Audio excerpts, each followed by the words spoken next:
বিসমিল্লাহির রহমানির রহিম। আজকে আলোচনা করছি স্থানীয় সরকার নির্বাচন নিয়ে। সম্মানিত দেশবাসী, শীঘ্রই স্থানীয় সরকার নির্বাচনের আনুষ্ঠানিকতা শুরু হবে। আশা করা যাচ্ছে অক্টোবর 2026 খ্রিস্টাব্দ থেকে প্রথমেই ইউনিয়ন পরিষদ নির্বাচন দিয়ে স্থানীয় সরকার নির্বাচনের প্রক্রিয়া শুরু করা হবে।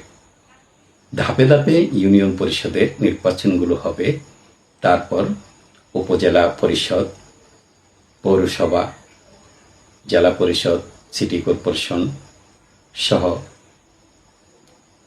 সমস্ত স্থানীয় সরকার নির্বাচন সম্পন্ন করবে সরকার, এমনটাই শোনা যাচ্ছে। এই স্থানীয় সরকার নির্বাচনের যে স্তরগুলো রয়েছে তার মধ্যে প্রথমেই রয়েছে ইউনিয়ন পরিষদ।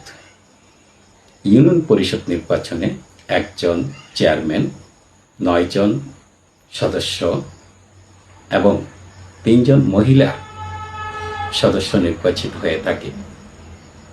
তারপর উপজেলা পরিষদ নির্বাচনে একজন উপজেলা চেয়ারম্যান, 2 জন ভাইস চেয়ারম্যান এবং একজন সংরক্ষিত মহিলা সদস্য নির্বাচিত হয়ে থাকে।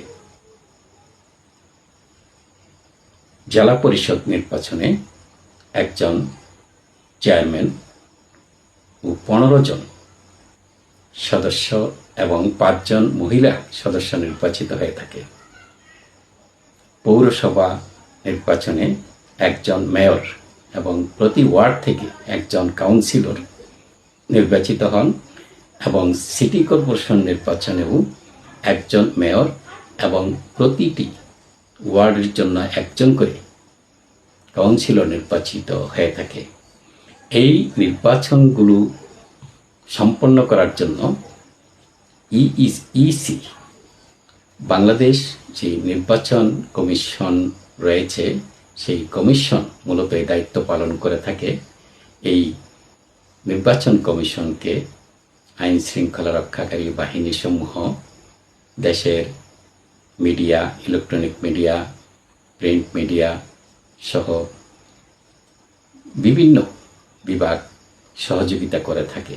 আমরা আশা করছি সরকার সফলভাবে, শান্তিপূর্ণভাবে এই আসন্ন স্থানীয় সরকার নির্বাচনের যেই ধাপগুলো রয়েছে সবগুলো ধাপে নির্বাচন সম্পন্ন হবে এবং দেশের যেই উন্নয়ন কর্মকাণ্ড তা পুরোদমে চলবে, এই আশা ব্যক্ত করে আজকের মতো এখানেই শেষ করছি। আল্লাহ হাফেজ।